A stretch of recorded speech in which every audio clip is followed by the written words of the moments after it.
The rain fell in sheets across the cobblestones of Grosvenor Square, each droplet hammering against the windows of Ashford House, with a violence that seemed to mirror the tempest within its walls. Lady Fiona MacLeod stood in the grand entrance hall, her traveling cloak already damp from the storm, her hands trembling as she clutched a single leather case that contained all she had been permitted to take. The marble floors gleamed with water, tracked in by the footmen who had carried her belongings, now reduced to this one pitiful bag, and the sound of her own breathing seemed amplified in the cavernous space, echoing off walls that had once felt like home, but now loomed like the cold stones of a prison from which she was being expelled. She had been given no explanation, no audience with him, no chance to defend herself against whatever accusation had turned his heart to ice. 3 hours earlier, the housekeeper had appeared at her chamber door with red-rimmed eyes and instructions that Lady Fiona was to pack immediately, that His Grace the Duke of Ashford had arranged for her departure to Scotland on the evening coach, that she was no longer welcome in his home or in London society. The words had struck her like physical blows, each one landing with devastating precision against the careful edifice she had built around her heart during the 6 months of her marriage, a marriage that had begun with cold formality, but had slowly, achingly, begun to warm into something she had dared to hope might become love. The great clock in the hall chimed 7, its deep tones reverberating through her chest, and Fiona felt her composure fracture just slightly, a hairline crack in the porcelain mask she had worn since receiving her sentence. She had not seen Adrien since the previous evening, when they had attended Lady Ashworth's ball together, when his hand had rested possessively at the small of her back as they moved through the glittering crowd, when she had caught him watching her with an expression she could not quite decipher, but which had made her pulse quicken with something dangerously close to hope. Now, as the coach wheels rattled on the wet stones outside, she understood that whatever had existed between them, whatever fragile thread had been spinning itself into something stronger, had been severed with brutal finality. The butler appeared from the shadows, his face carefully neutral as he gestured toward the door. "The coach is ready, my lady. The driver has instructions to take you to the George Inn, where you will board the night mail to Edinburgh." His voice was not unkind, but there was a finality to it that made her stomach twist.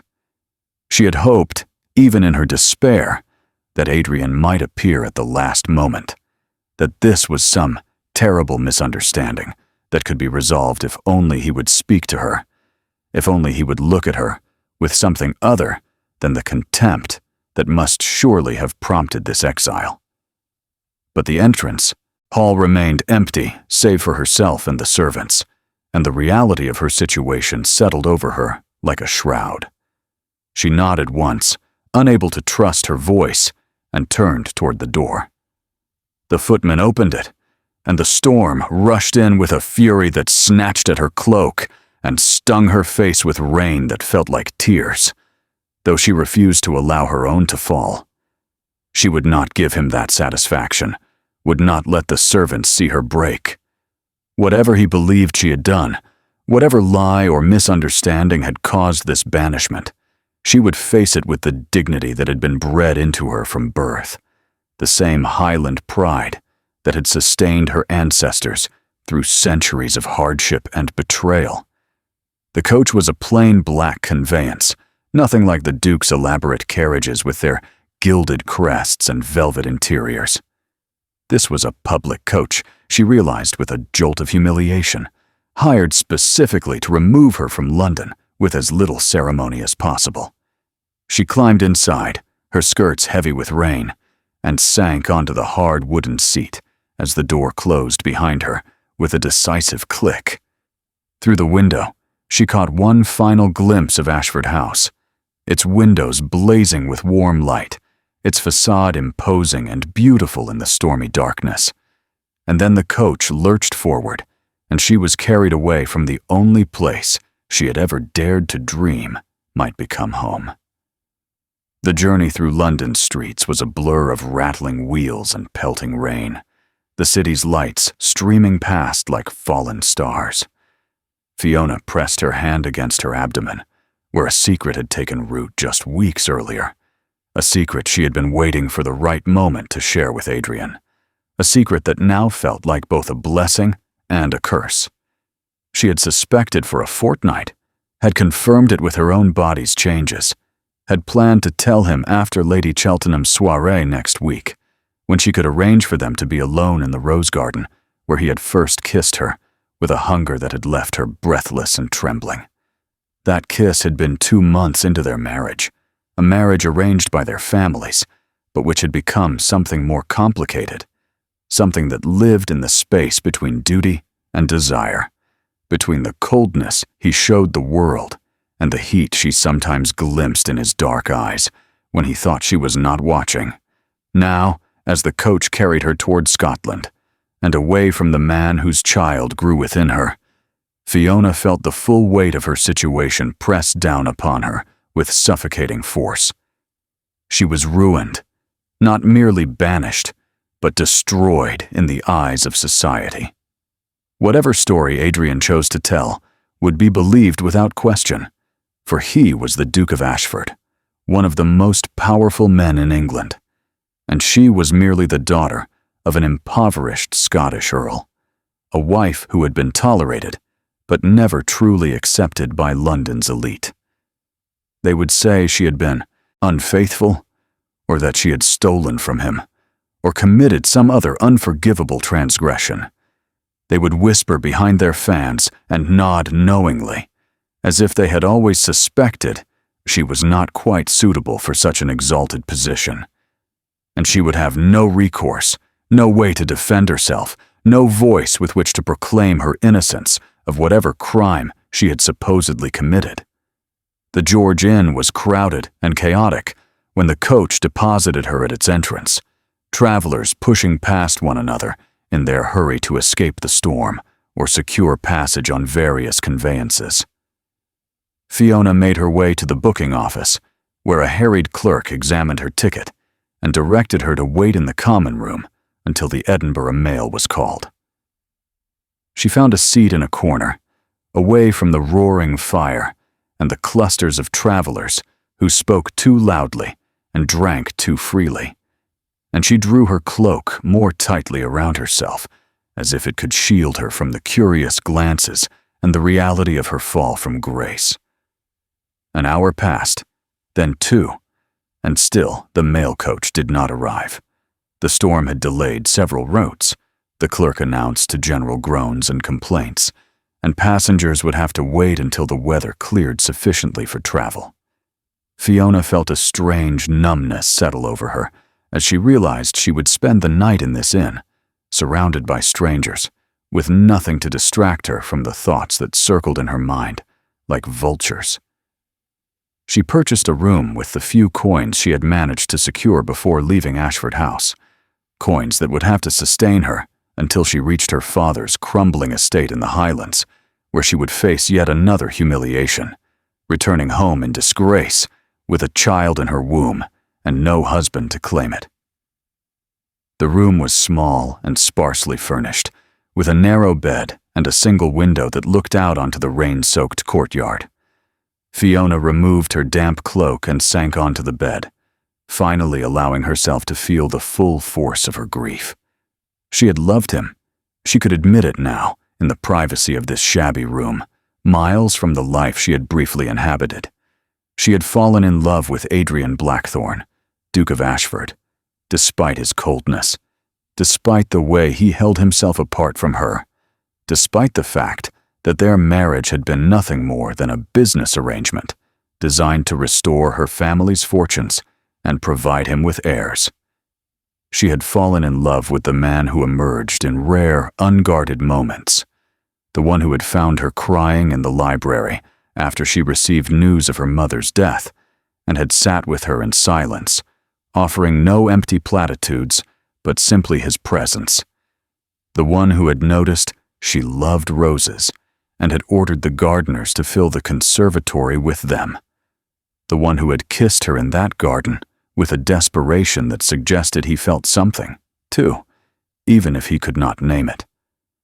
And now that man had cast her out, without explanation, without mercy, without even the courtesy of facing her to deliver his judgment. The betrayal cut deeper than any knife, deeper than the physical pain of childbirth that awaited her, deeper than the social death she would suffer when word spread through the gossip mills of Edinburgh and beyond. She pressed her hand to her stomach again, feeling the slight swell that would soon become unmistakable, and she made a silent vow to the life growing within her. She would survive this. She would endure whatever lay ahead, and she would never, never forgive the man who had done this to them. Sleep, when it finally came, was fitful and haunted by dreams of ballrooms where everyone turned to stare at her with accusatory eyes, of Adrian's face cold and distant as he ordered her from his sight, of an infant crying for a father who would never claim it. She woke before dawn, her body aching and her heart heavy, and she dressed mechanically in the gray light filtering through the window. The storm had passed, leaving behind a clean-washed sky and streets that gleamed with puddles reflecting the rising sun. It was, she thought bitterly, entirely too beautiful a morning for such misery. The Edinburgh mail departed at 7, and Fiona took her place inside with 3 other passengers, a merchant who smelled of tobacco and spent the entire journey reading his newspaper, a young woman who appeared to be traveling to visit family and who offered Fiona a sympathetic smile that suggested she recognized the signs of distress, and an elderly man who slept for most of the journey, his snores providing a rhythmic accompaniment to the wheel's steady rumble. They traveled north through countryside that grew increasingly wild and beautiful, leaving behind England's genteel landscapes for Scotland's rugged hills and deep forests. With each mile, Fiona felt herself shedding layers of the persona she had constructed in London. The dutiful duchess, the society wife, the woman who had tried so desperately to fit into a world that had never wanted her. By the time they crossed into Scotland, she had become someone else, harder, colder, carved from the same stone as the ancient mountains that rose around them. The journey took 2 days, with stops at posting inns, where Fiona ate little and spoke less, conserving her meager resources and her energy for the ordeal that awaited her. She had sent no word ahead to her father, had no idea how he would react to her sudden return, though she suspected he would be neither surprised nor particularly sympathetic. The Earl of Glenmore had married her off to the Duke of Ashford with relief, glad to be rid of a daughter he had never understood, and to receive the generous settlement that came with the alliance. That her marriage had ended in disaster would only confirm his long-held belief that she was more trouble than she was worth. They reached Edinburgh on a gray afternoon, the city's medieval architecture looming dark and imposing against a sky that threatened more rain. From there, Fiona hired a smaller coach to take her the remaining miles to Glenmore, the family seat that perched on a cliff overlooking the North Sea. The driver was a taciturn Highlander who asked no questions and offered no conversation, for which she was grateful.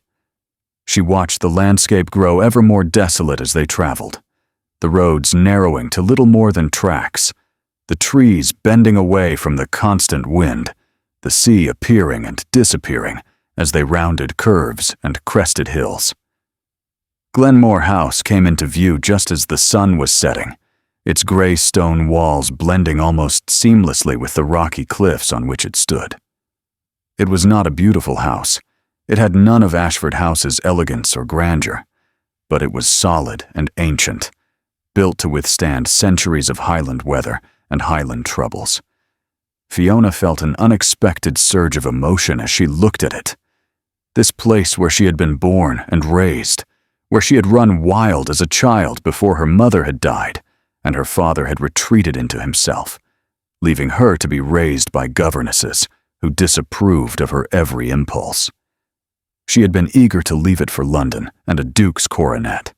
But now, returning in disgrace, she found herself grateful for its isolation, its distance from the world that had rejected her. The coach stopped before the entrance, and Fiona climbed down stiffly, her body aching from days of travel. The door opened, and Mrs. McTavish, the housekeeper who had served the family for 40 years, appeared with a look of shock that quickly transformed into concern. "Lady Fiona, we received no word. Is everything all right?" Her Scottish accent was thick and comforting, a reminder of childhood and simpler times, and Fiona felt her carefully maintained composure threaten to crack. "I need to see my father," she said, her voice hoarse from disuse. "Is he in residence?" "Aye, he's in the library, my lady."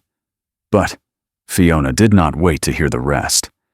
She walked past Mrs. McTavish and through the familiar corridors, her wet boots leaving tracks on the stone floors. The library was at the back of the house, a large room lined with books that no one read anymore, and dominated by a massive fireplace where a fire always burned, winter and summer. Her father sat in his usual chair, a glass of whiskey in his hand, staring into the flames with the same distant expression he had worn for the past decade. "Father," she said from the doorway, and he turned to look at her with eyes that took a moment to focus, to recognize who stood before him. "Fiona?" His voice was rough with surprise, and she thought, displeasure. "What the devil are you doing here? Shouldn't you be in London with your husband?" "I am no longer welcome in London," she said flatly, stepping into the room and closing the door behind her. "The Duke of Ashford has banished me. I am to remain in Scotland indefinitely." Her father's expression hardened. "What did you do?" The question struck her like a slap, the assumption of guilt so automatic, so unquestioning, that it confirmed everything she had ever believed about his opinion of her. "I did nothing," she said, her voice tight with anger and hurt. "But he believes I did, and that is all that matters. I am here because I have nowhere else to go, and I am asking, no, I am telling you, that I will remain here until such time as I can make other arrangements." The Earl of Glenmore rose from his chair, his face flushed with the beginnings of fury. "You have ruined us," he said, his voice rising. "Whatever you did, whatever scandal you caused, it will reflect on this family. The settlement I received will likely be revoked. The connections we gained through your marriage will be lost." "I am carrying his child," Fiona interrupted, the words tumbling out before she could stop them, before she could consider the wisdom of revealing this information. But she was beyond caring about wisdom or propriety or anything except the need to make him understand that she had paid a price too, that she was not merely an inconvenient daughter, but a woman whose life had been destroyed through no fault of her own. Silence fell over the library, broken only by the crackling of the fire. Her father stared at her, his mouth opening and closing as he processed this revelation. When he finally spoke, his voice had changed, become calculating.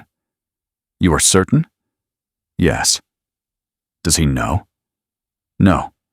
I had not yet told him when he sent me away." Her father sank back into his chair, his anger transforming into something else, a kind of predatory satisfaction that made Fiona's skin crawl. "Then you must inform him immediately. A child, an heir, changes everything. He cannot simply cast you aside if you carry the next Duke of Ashford. The marriage cannot be dissolved. The settlement cannot be revoked. You must write to him at once." "No." The word came out hard and final, and Fiona felt a grim satisfaction at the surprise on her father's face. "I will not beg him to take me back. I will not use my child as a bargaining chip to regain his favor. He made his choice when he banished me without explanation, without even the courtesy of facing me. Let him live with the consequences. You stupid girl. I'm not a girl, she said, her voice cold as the winter sea that crashed against the cliffs below. I'm a woman, and I'm a mother, and I will raise this child here in Scotland, far from the man who so thoroughly proved he does not deserve us. You may write to him if you wish, Father, but I will not. And if you try to force me, I will disappear so completely that neither you nor the Duke of Ashford will ever find me.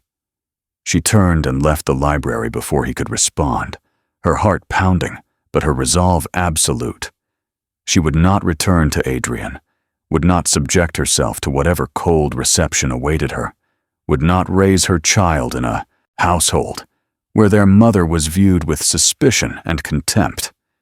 If Adrien wanted to know about his heir, he could make the journey to Scotland himself, could humble himself the way he had humbled her. Otherwise, he would remain in ignorance, and she would fashion a life from the ruins he had left her. The months that followed were among the most difficult of Fiona's life, yet also the most clarifying. She established herself at Glenmore, taking over the management of the estate in ways her father had long neglected, throwing herself into the work with a fury that was part distraction and part genuine need to feel useful. She corresponded with the tenants, oversaw repairs to cottages that had fallen into disrepair, worked with the steward to improve crop yields and livestock management. The physical labor exhausted her, which was exactly what she needed. Exhaustion that led to dreamless sleep rather than nights spent replaying every moment of her marriage, searching for clues to what had gone wrong. Her pregnancy progressed, and with it came changes to her body that she observed with a mixture of wonder and fear. The child moved within her, small flutters that grew stronger as the weeks passed, and she found herself speaking to it sometimes, making promises about the life they would build together, away from the toxic atmosphere of London society. Mrs. McTavish proved an invaluable ally, appearing each morning with tea and sympathy, never asking questions, but always ready to listen if Fiona needed to talk. It was Mrs. McTavish who found a midwife in the nearby village, who quietly prepared a nursery in one of Glenmore's sunny upper rooms, who treated Fiona not as a disgraced duchess, but as a young woman facing motherhood alone. Winter descended on the Highlands with brutal force, bringing snow that blanketed the landscape in white, and winds that howled around the house like wounded animals. Fiona spent those long, dark months indoors, reading voraciously from her father's neglected library, teaching herself about estate management and farming techniques, and a dozen other practical subjects that her London education had never covered. She also read novels, losing herself in stories of other people's lives, other people's loves and losses, finding comfort in the knowledge that suffering was universal, that she was not unique in her pain. Her father kept his distance, whether from embarrassment or simply his natural inclination toward solitude. She neither knew nor cared. He had not written to Adrien, as far as she knew, or if he had received no response, which told her everything she needed to know about the Duke's interest in his discarded wife. She told herself she was glad, that this silence was what she wanted. But sometimes, late at night when the wind was particularly fierce and her body ached with the growing weight of the child, she allowed herself to imagine a different scenario. She imagined Adrien appearing at Glenmore's door, demanding to see her, apologizing for whatever misunderstanding had led to her banishment, swearing that he loved her and wanted her back. These fantasies both comforted and tormented her, because she knew they would never come true, and because she wasn't certain she would accept such an apology even if it were offered. Spring came tentatively to the Highlands, bringing with it thawing streams and the first brave wildflowers pushing through the retreating snow.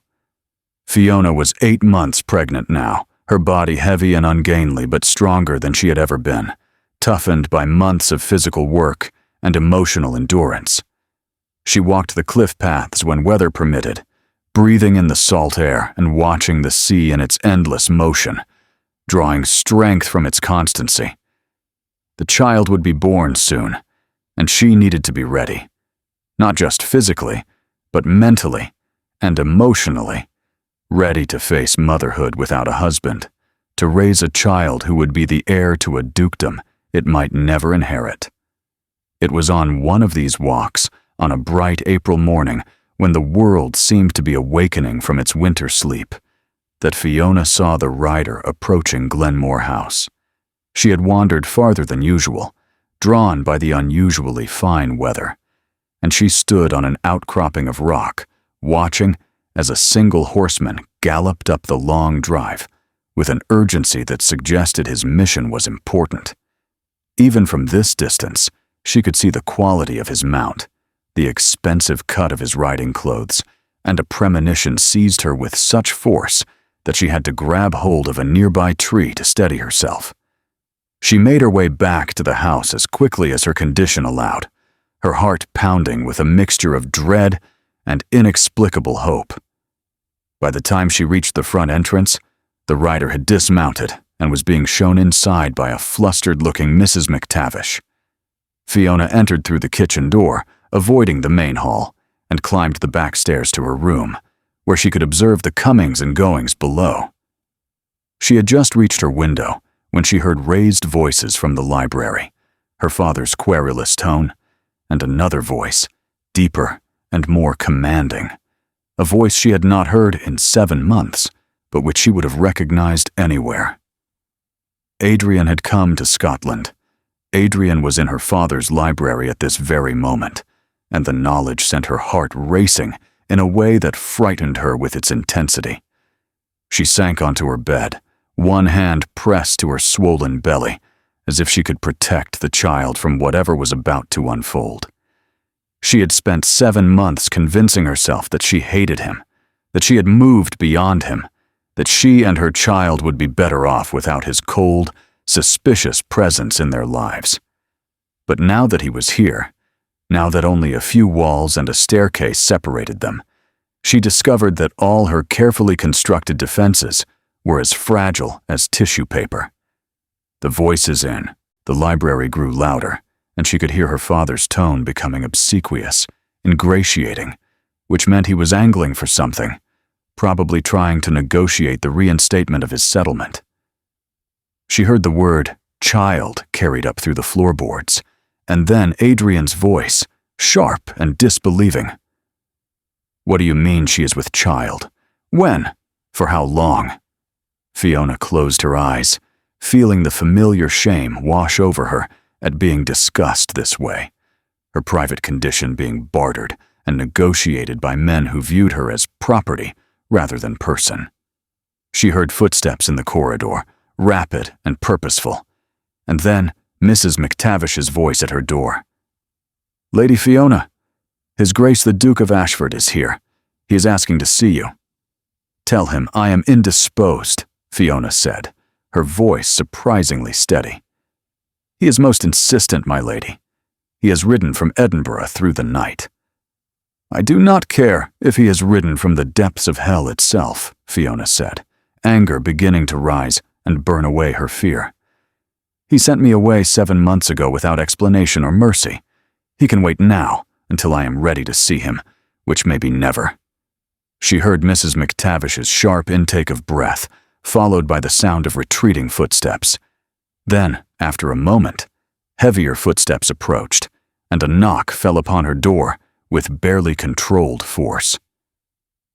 "Fiona," Adrian's voice, muffled by the thick wood but unmistakable in its authority. "I know you are in there. Open this door immediately." "Go away," she said, rising from the bed with effort and moving to stand behind the door, as if her physical presence could reinforce the wooden barrier between them. "You have no right to demand anything of me. You gave up that right when you banished me from your home. I need to speak with you. I need to—" His voice broke off and she heard him inhale sharply. "Please, Fiona, I am begging you. Open the door." The word please from Adrian's lips was so unexpected, so unprecedented, that it shocked her into momentary silence.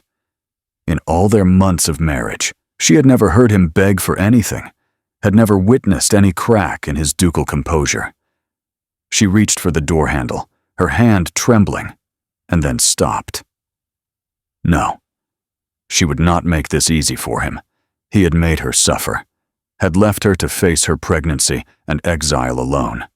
And if he wanted her forgiveness or her cooperation, he would have to work far harder than simply riding to Scotland and saying, "Please." "Tell me why you sent me away," she said through the door. "Tell me what I supposedly did that warranted such punishment, such cruelty. Then perhaps I will consider opening this door." The silence that followed stretched so long she thought he might have left. But then his voice came again, lower now, heavy with something that might have been regret or merely exhaustion. "I was told you were unfaithful. I received evidence that you had been meeting with another man, that you had been carrying on an affair since shortly after our marriage. I was shown letters, testimonies from servants, even a description of you entering a house in Chelsea, where this man supposedly kept rooms. I was destroyed by it, Fiona. I believed I had given you everything. My name, my protection, my—" He stopped abruptly, and she pressed her ear against the door, straining to hear. "I believed I had given you my trust, if nothing else, and to discover that you had betrayed it so thoroughly. I reacted without thinking, without investigating further, without even granting you the chance to defend yourself. I was consumed by rage and by something I did not recognize at the time, but which I now understand was jealousy so profound it eclipsed all reason." Fiona felt tears streaming down her face, though whether they were tears of anger or relief or some combination of both, she could not say. "I was never unfaithful to you," she said, her voice shaking. "Not once, not ever. I never even looked at another man. Whatever evidence you were shown was fabricated. Whatever testimonies you received were lies. But you believed them without question, because you never trusted me in the first place, because I was never more to you than a convenient arrangement, a Scottish nobody who should have been grateful for the privilege of being your Duchess. That is not true." His voice was fierce now, urgent. "You were never merely convenient to me, Fiona. You are, the only woman who has ever made me feel anything beyond duty and obligation. From the moment I first kissed you in that rose garden, I've been terrified of how much power you hold over me, of how thoroughly you have infiltrated every part of my life. When I believed you had betrayed me, it was not simply my pride that was wounded, it was my heart, a heart I didn't even realize I possessed until you walked into it and made it yours." She was sobbing now, unable to hold back the storm of emotions his words unleashed. 7 months of isolation, of believing herself unloved and unwanted, of preparing to raise a child alone in exile. All of it came pouring out in great wrenching sobs that shook her entire body. She heard Adrien curse on the other side of the door, heard him try the handle and find it locked, heard what sounded like his forehead striking the wood in frustration. "Let me in, Fiona. Please. I need to see you, need to touch you, need to prove to myself that you are real, and that I have not lost you forever. I spent the past month investigating what I was told, unraveling the lies, discovering who was behind the deception. It was my cousin, Geoffrey. He wanted you gone, so that if something happened to me, he would inherit without complication. He fabricated everything, paid servants to lie, even hired a woman who resembled you to be seen entering that house in Chelsea. He is ruined now, exposed and exiled, and I would have killed him with my bare hands if my solicitor had not stopped me.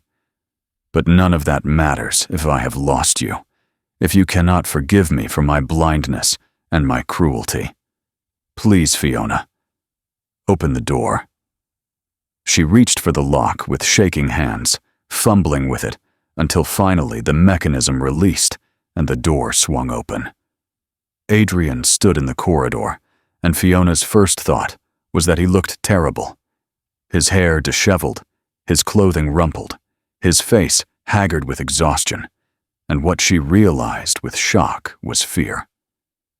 His eyes found hers, and then they dropped to her swollen belly, and she watched as comprehension dawned across his features, like sunrise breaking over a dark landscape. "You are carrying my child," he said, his voice barely above a whisper. "You have been carrying my child all this time, and I sent you away, left you to face this alone." He took a step toward her, then another, and then he was on his knees before her, his arms wrapping around her waist, his face pressed against her belly as his shoulders shook with silent weeping. "Forgive me," he said, the words muffled against the fabric of her dress. "God help me, Fiona.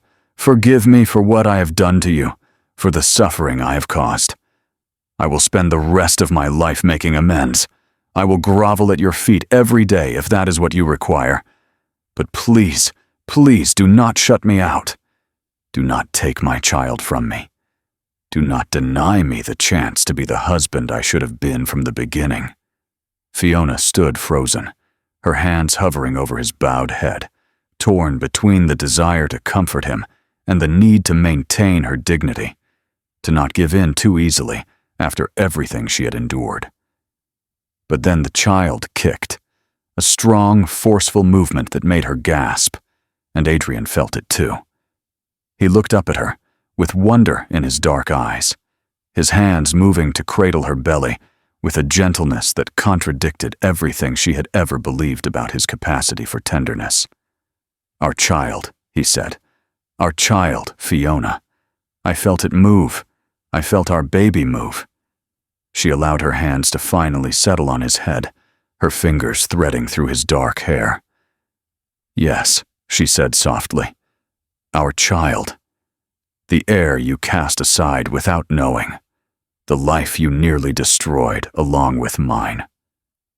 He stood then, pulling her carefully into his arms, and she went without resistance, too exhausted by emotion to maintain her anger. He held her as if she were made of glass, his hands roaming over her back and shoulders and hair with desperate tenderness, and when he finally tilted her face up to look at him, she saw that his eyes were wet with tears. "I love you," he said, the words falling from his lips like a confession, like a prayer.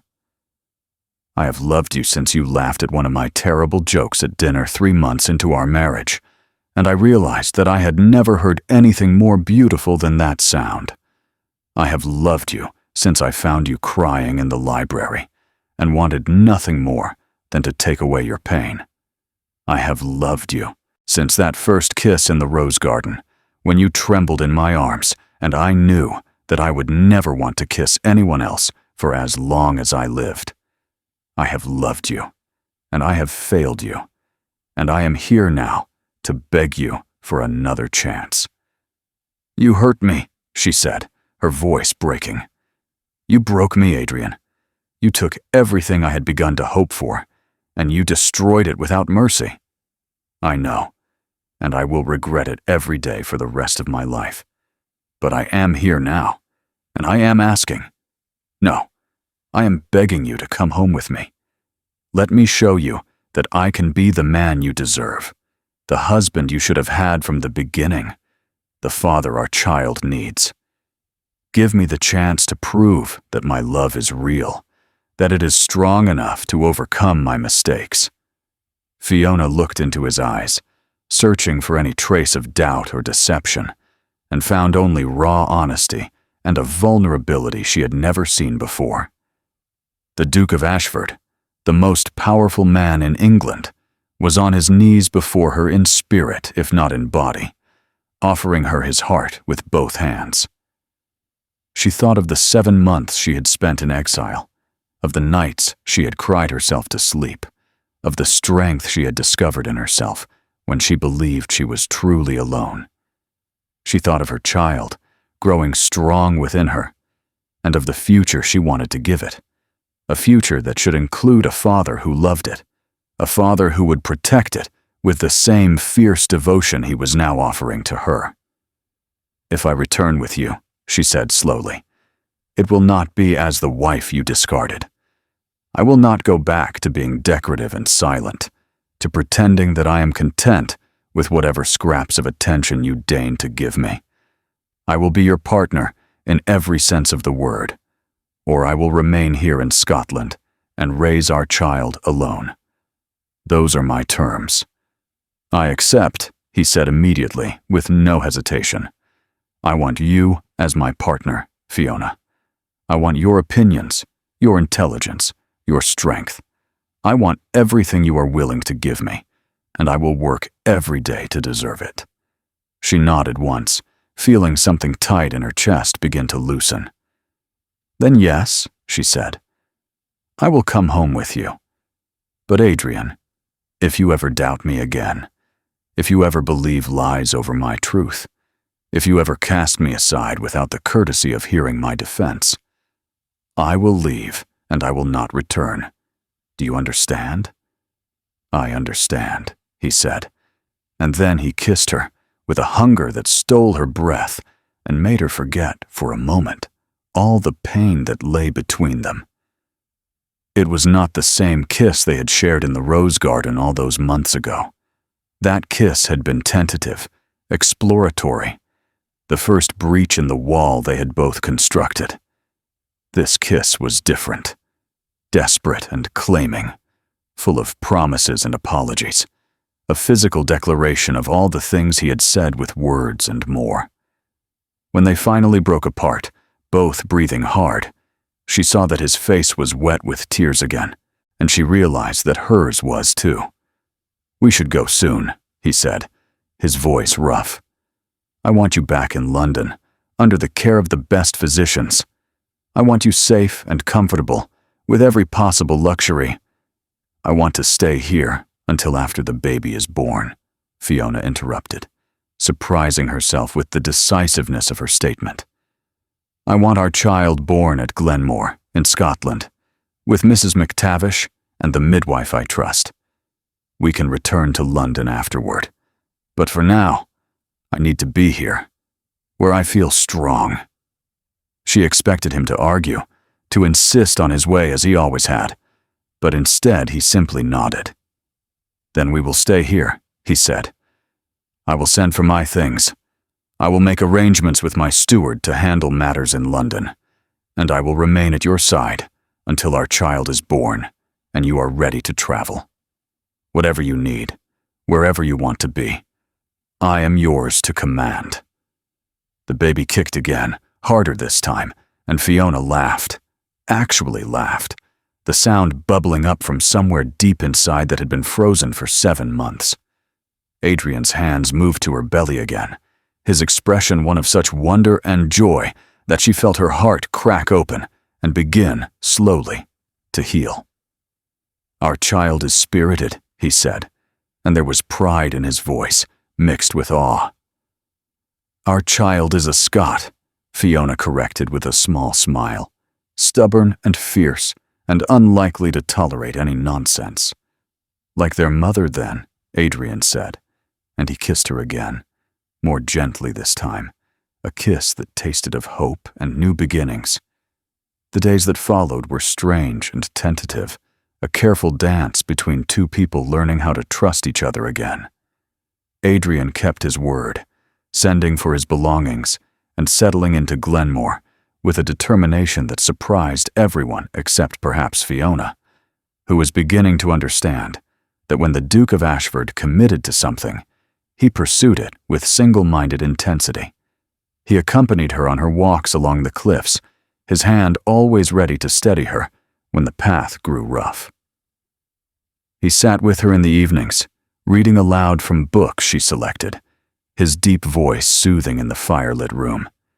He spoke to her belly each night before they slept, telling the baby stories about London and Ashford House and all the places they would explore together, and Fiona found herself falling asleep to the sound of his voice, feeling safer than she had in 7 months. They talked, too. Long conversations that stretched late into the night, where they excavated the ruins of their marriage and examined what had gone wrong.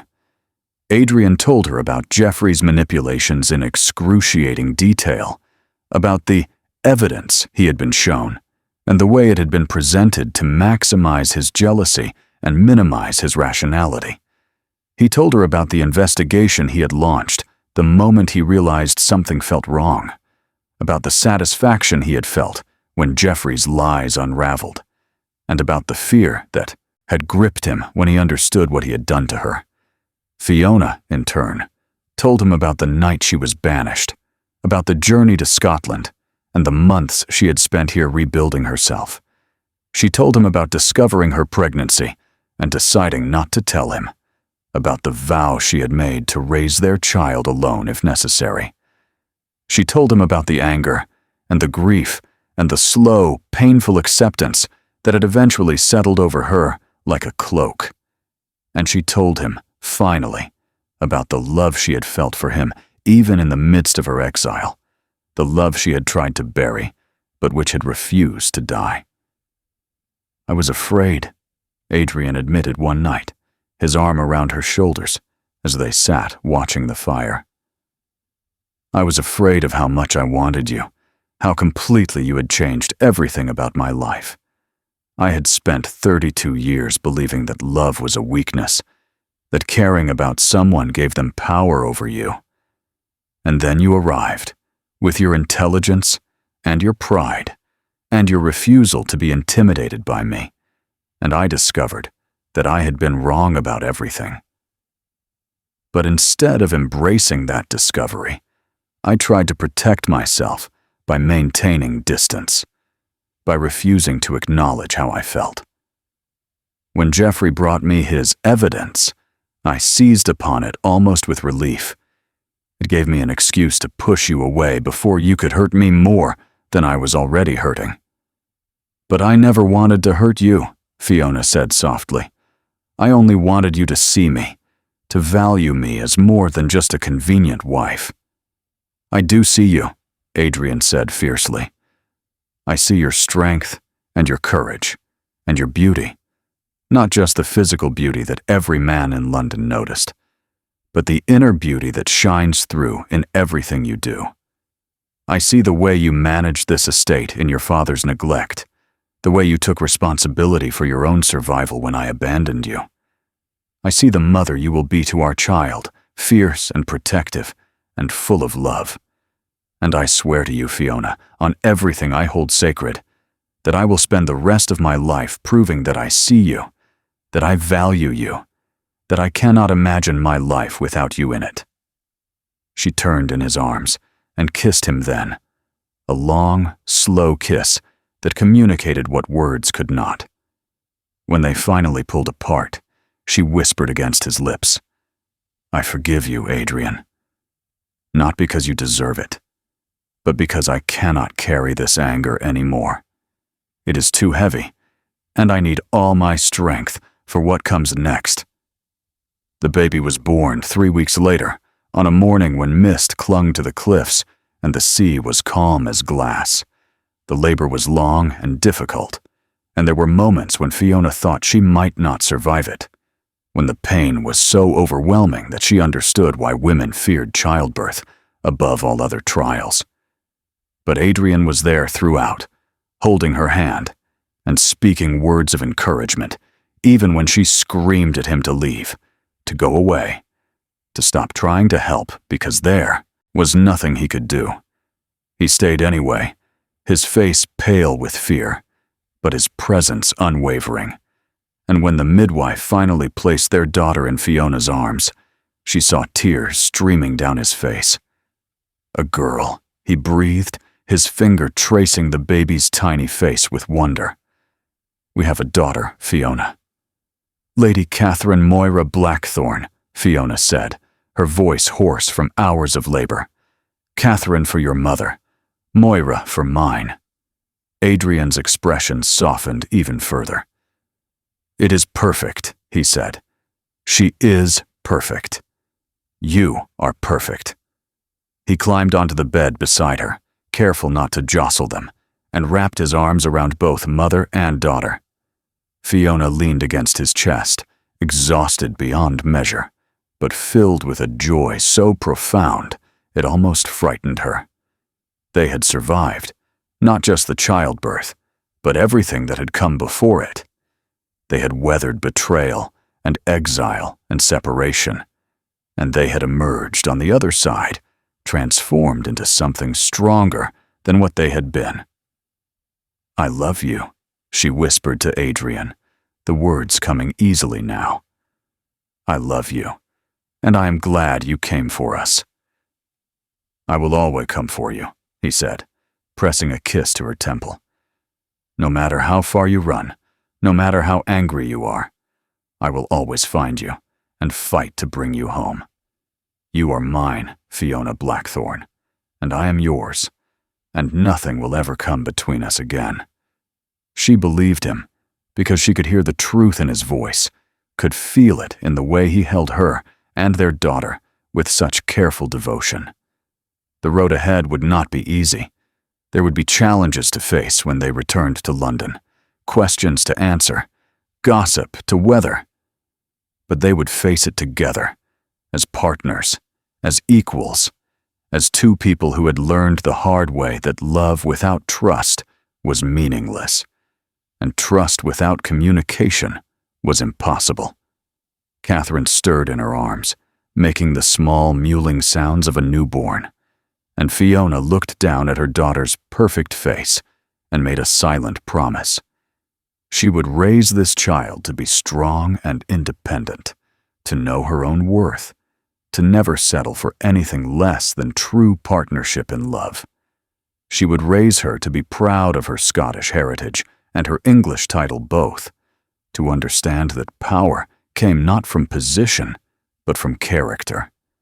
And she would raise her in a household where love was not hidden or denied, but expressed freely and often, so that Catherine would never doubt that she was wanted, valued, and cherished beyond all measure. Adrien seemed to sense the direction of her thoughts, because he said quietly, "We will be good parents, Fiona. We will give her everything we did not have, security and affection, and the knowledge that she is loved not for what she represents, but for who she is." "Yes," Fiona agreed, her eyes growing heavy with exhaustion. "We will." She drifted into sleep with Adrian's arms around her, and their daughter breathing softly against her breast. And for the first time in 7 months, she felt completely at peace. The Duke had banished her back to Scotland, but he had also followed her here, had humbled himself and begged for her forgiveness, had proven that his love was real and enduring. And she had discovered, in the crucible of her exile, that she was stronger than she had ever imagined, strong enough to survive alone if necessary, but also strong enough to choose to trust again, to risk her heart again, to build a life with the man who had hurt her so deeply, but who had also shown her the depths of true remorse and transformation. When she woke hours later, the room was dark except for the fire, and Adrien was sitting in a chair beside the bed, Catherine cradled in his arms. He was speaking to her in a low voice, telling her about Ashford House and the rose garden where he had first kissed her mother, about the life that awaited her in London and the legacy she would inherit. But most of all, he was telling her that she was loved, that she was wanted, that she would never be alone because her parents would always, always be there to protect her and guide her and celebrate every moment of her existence. Fiona watched him for a long moment, this man who had been cold and distant when they married, who had broken her heart so thoroughly she thought it might never heal, but who had also proven capable of profound growth and change. She thought about forgiveness and second chances, about the resilience of the human heart, about the way love could survive even the cruelest betrayals if both people were willing to fight for it. "Adrien," she said softly, and he looked up, his face illuminated by firelight and by something else. Something that looked very much like happiness. "You should be resting," he said, rising to bring Catherine back to her. "In a moment. First, I need to tell you something." She waited until he was seated beside her on the bed, until their daughter was settled between them, and then she took his hand in hers. "Thank you for coming to Scotland. Thank you for not giving up on us. Thank you for being the man I always believed you could be, even when I had no evidence to support that belief." "The evidence is here now," Adrien said, gesturing to Catherine, and then to Fiona herself. "You are my evidence, both of you. You are the proof that I am capable of being better than I was, that love is not a weakness, but the greatest strength I possess. And I promise you, on our daughter's life, that I will never give you cause to doubt me again." Fiona leaned into him, her head on his shoulder, and they sat together in the firelight, with their daughter sleeping peacefully between them. Three people who had found their way back to each other through darkness and distance, through pain and persistence, through the kind of love that refused to be extinguished, no matter how fiercely the storms raged against it. The Duke had banished her back to Scotland, but Scotland had given her the time and space to discover her own strength. And when he had discovered she carried his heir, he had followed her to the ends of the earth, had knelt at her feet, had offered her not just his title and his wealth, but his whole heart, broken and humbled, and hers to do with as she pleased. She had chosen to forgive him, not because forgiveness was easy, or because she had forgotten what he did, but because she had looked into his eyes and seen genuine remorse, genuine transformation, genuine love. And because she believed in the deepest part of herself that they were stronger together than apart, that their daughter deserved to grow up with both parents who loved her and each other, and that the love she felt for Adrien, despite everything, despite all reason, was worth fighting for, worth preserving, worth building a future upon. Outside Glenmore's thick walls, the Scottish wind howled, and the North Sea crashed against ancient cliffs. But inside, by the warmth of the fire, the Duke and Duchess of Ashford held their daughter and each other, and began the long, difficult, beautiful work of becoming the family they were always meant to be.